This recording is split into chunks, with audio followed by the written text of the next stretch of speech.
This year I thought it would be a good plan to try and encourage everyone to be more creative.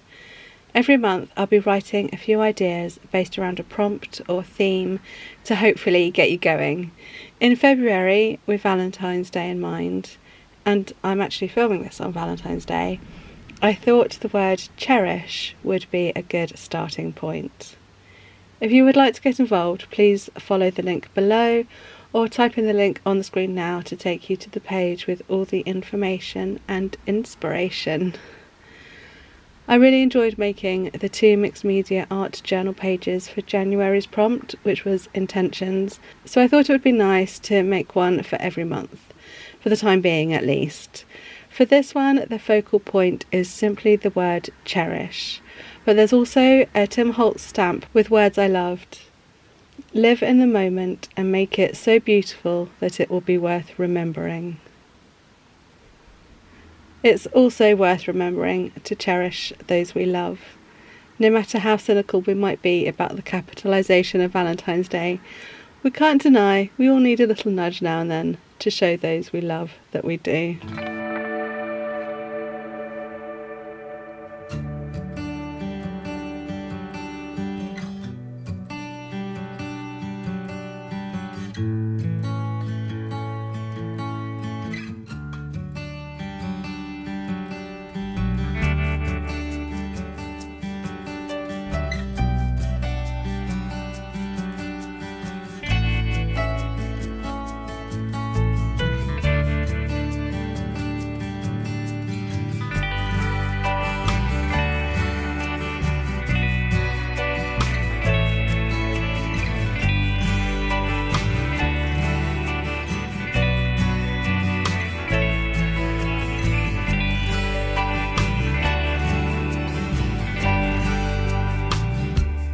Hello everyone, welcome to a new video and happy Valentine's Day. I know this won't go out for quite a few days yet, but anyway, I've said it. So I wanted to show you what Chris gave me for Valentine's Day, and he bought me some Ferrero Rochers, which is very nice, but also the Amy Brown Fairy Wisdom Oracle deck. And oh, it's so nice. I love Amy Brown's art. She's a fairy artist I've been following for many years, and in fact, before you could even follow an artist, before social media existed, I knew of Amy Brown through spotting books, I think, possibly even at Glastonbury, maybe, on a holiday. And I ordered one of her prints, so about 16 years ago. The customs from America, I think, cost just as much as the print itself, but it was really nice to support an artist I really liked. Yeah, I still love that painting, it's so nice. The first Oracle deck I ever bought was, actually it was probably a present, was by Brian Froud. He's another one of my favourite fairy artists. Perhaps I should do a video just on fairy artists. Yeah, maybe I will. Let me know if that's of interest to you in the comments. Do you like fairy art? Are you into fairies at all? Let me know. Or if it's just not your thing at all, let me know that as well. So yeah, I bought that Oracle deck.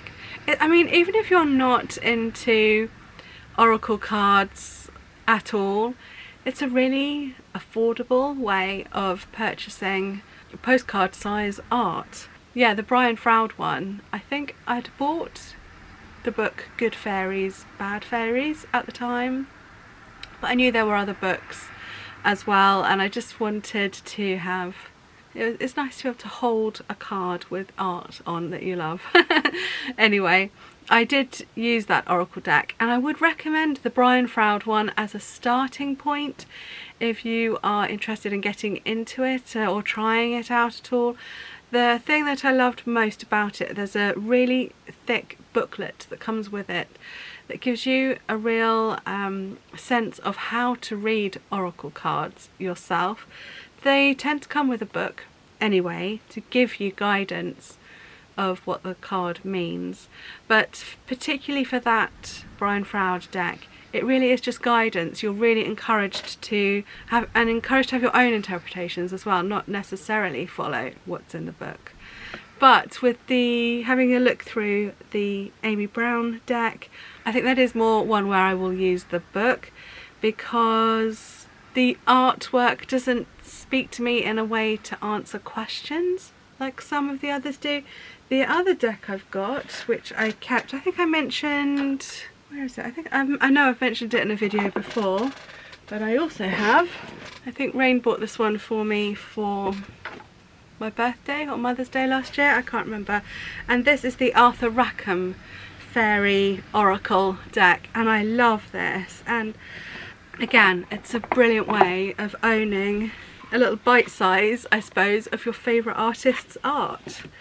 So the Rackham one, again, it comes with a little book to give you a bit of guidance, and then quite a lot of Rackham's fairy tale art. Oh, I'll do a little b-roll of it so you can see some of it a bit closer up. I found both the Brian Froud one and this deck to be, I don't know, almost spookily on point, on the ball, you know. I really have been able to quite clearly see answers to my questions in the pictures, and I know this is going to be a bit too woo-woo for some people, but I got into the oracle cards again when I was listening to Kate Ferris's podcast. She's a business coach and very down to earth and very sort of practical and that sort of thing. And when she says she uses the tarot deck pretty much daily to guide her through her day, I was thinking, gosh,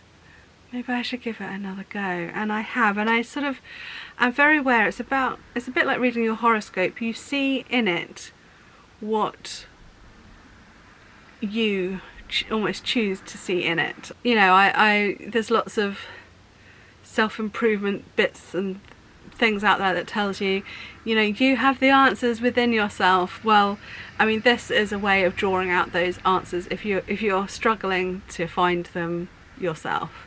So yeah, I would say give oracle cards a go if you've never tried it before. Yeah, it's quite interesting, and I'll tell you what, sometimes you really do have to wonder if there's like an invisible fairy picking out the right card. It can be freakily, you know, it can be so freakily on the mark sometimes, it really can.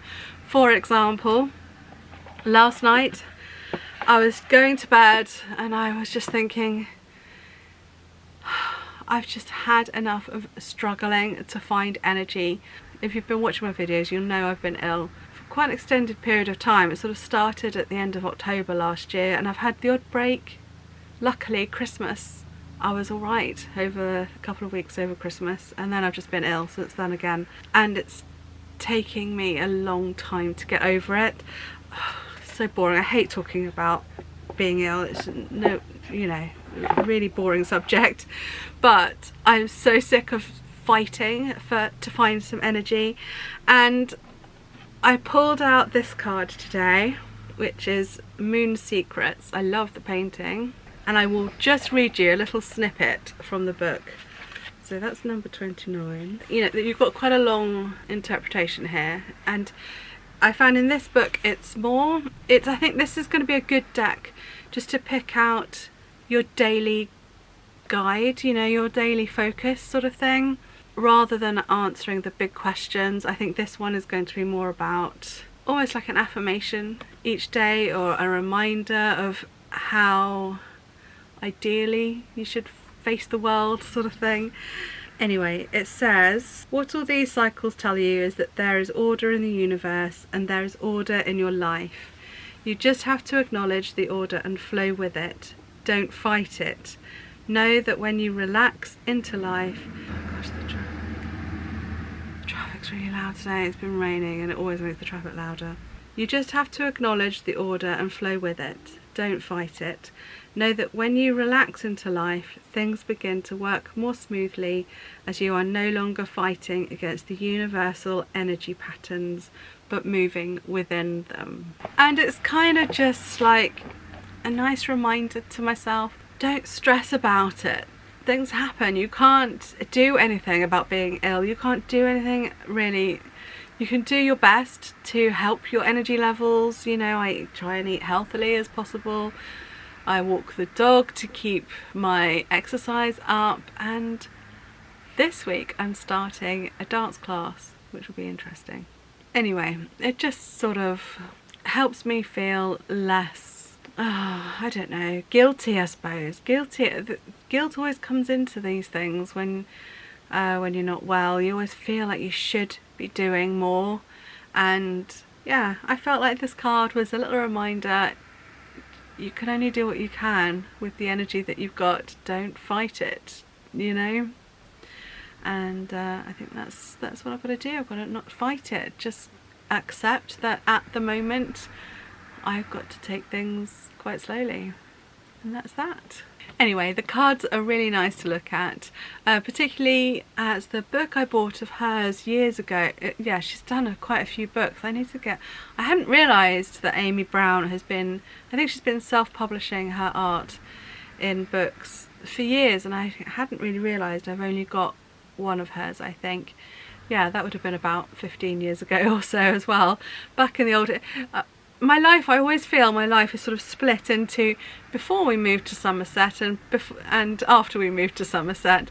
So if it was before we moved, then I just know it was beyond 14 years. So it was probably about 15 or 16 years ago, and everything before we moved feels like it was 15 or 16 years ago, which now sounds a ridiculous length of time. I can't believe we've been here this long. I'm sorry if you can hear Chris talking. It's so distracting. I really need to sort out some sort of sound barrier between us, because his study is right below, and he's always on Zoom calls. He's always talking loudly. Yeah, so sorry if that's an annoying tone in the background at the moment. Anyway, back to the word cherish that I was talking about at the beginning of the video, and cherishing the time we have with those we love. Jude took me to have afternoon tea at Charlton House, which is a very nice posh hotel near us. She'd won it in a raffle and kindly took me along, and I've got a few clips of that. It was a really nice afternoon. We had a really nice time together. I don't know if you've got more than one child, and I don't know whether it's just ours, but the kids still bicker, and it was nice to have some time just with one of them on their own. And the food was very lovely. The sandwiches were lovely. The puddings were quite nice, but it was the scones. They were amazing. Really delicious scones. So I would definitely recommend, if you want to treat yourself, to pop over there for afternoon tea if you're in the area. Yeah, the scones were lush. And we were sitting in a sort of conservatory restaurant area. It's really pretty. I really like the decor in there. Really my kind of thing. Cheers!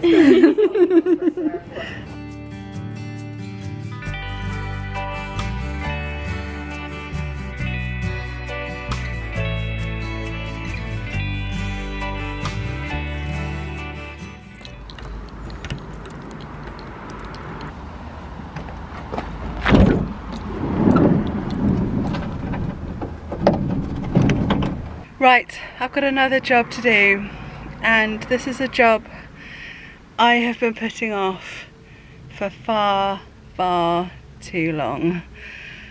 I'm standing in my old camper van, and I guess I haven't sold it because I haven't wanted to get rid of it. I loved it. The trips we've had in here have been some of our best memories for sure. And I never really wanted to get a new van, but I did see the advantages of getting a newer one, and Chris really wanted to do that project to convert it himself. So I'm not going to complain, because I do really love our new van as well. But it's time. We've had lots of interest in this van in this last week. So I need to get it ready to sell, just in case they come back with the cash. If not, you might see a separate video on this channel with just a tour of the van, which will go up on eBay.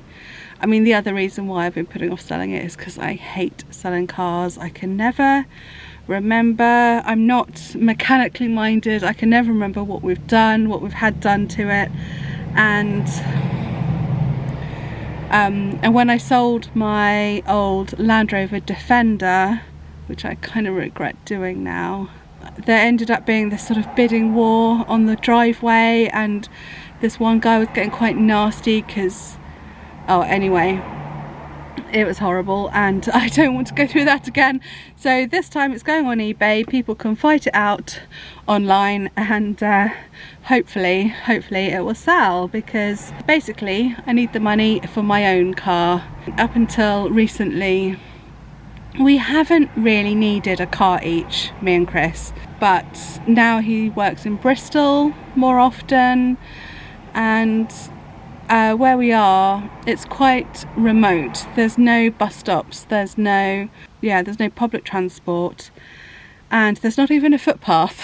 There's not even a footpath, so I can't even walk into the village, particularly when the field is too muddy or there are animals in the fields. I can get through in the summer sometimes. So really I do need my own car, so I need to sell this and use the cash to buy that. And I'm actually kind of looking forward to having my own car. You know, there's something about having your own one when you're not sharing. You can have your own stuff, you can, you know, it feels a bit like home. I've always been a bit attached to my vehicles. I do get sentimental about them. Yeah, I'm just looking about. Yeah, when the people came to have a look randomly out the blue the other day, it started straight away. I have to say, it's a blooming good engine, this van. Yeah, it's a good engine. It just needs a bit of a spruce up. And next to me here is a chair that came out of our living room. Kids want it. It's a very comfortable chair, it's a good chair. We've had that for a very long time, since our first house, about, I don't know, 25 years ago. So it's really past its best, but the kids really didn't want us to get rid of it. So I need to find space in the garage for this. I've already started clearing out some of the rubbish, but I obviously didn't get to the front. The dashboard has still got bits and bobs on there and a few cobwebs.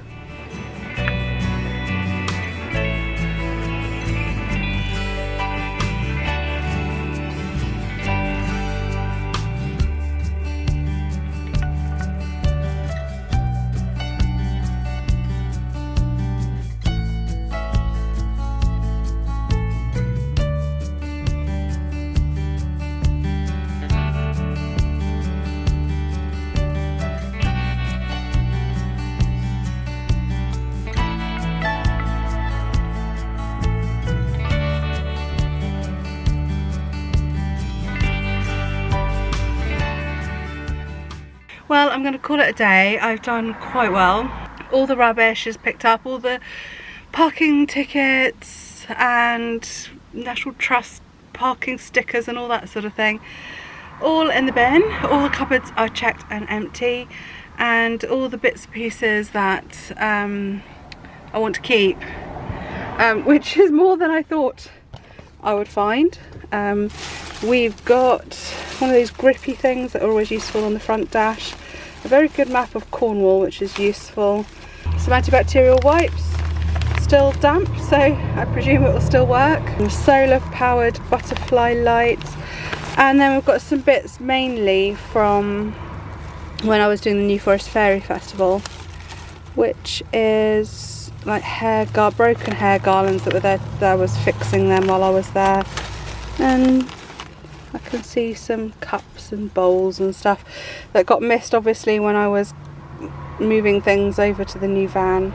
Not completely done. I got to the point where I needed to get a clean cloth, so I know that once I go back inside I won't be bothered to come out again, and then bring in the hoover really and do the carpets and the edges and that sort of thing, maybe even the mop, because the front is quite dusty as well.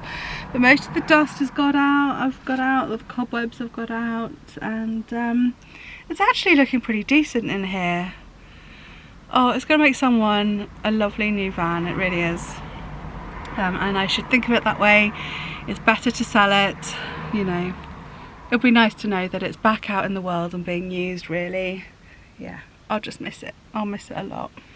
Okay, well that's it from me this week. I think it's probably going to be a short one because, like I said, still lacking energy and not really doing very much.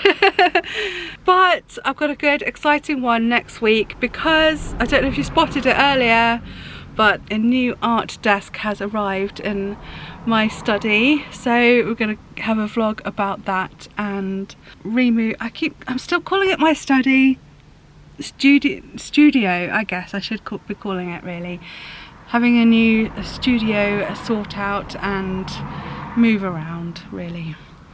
Okay, I'll see you again next time. I hope you enjoyed watching. Thank you for your likes and comments, and if you're new here, please hit subscribe. It'd be lovely to see you again. Thanks for watching. Take care. Bye.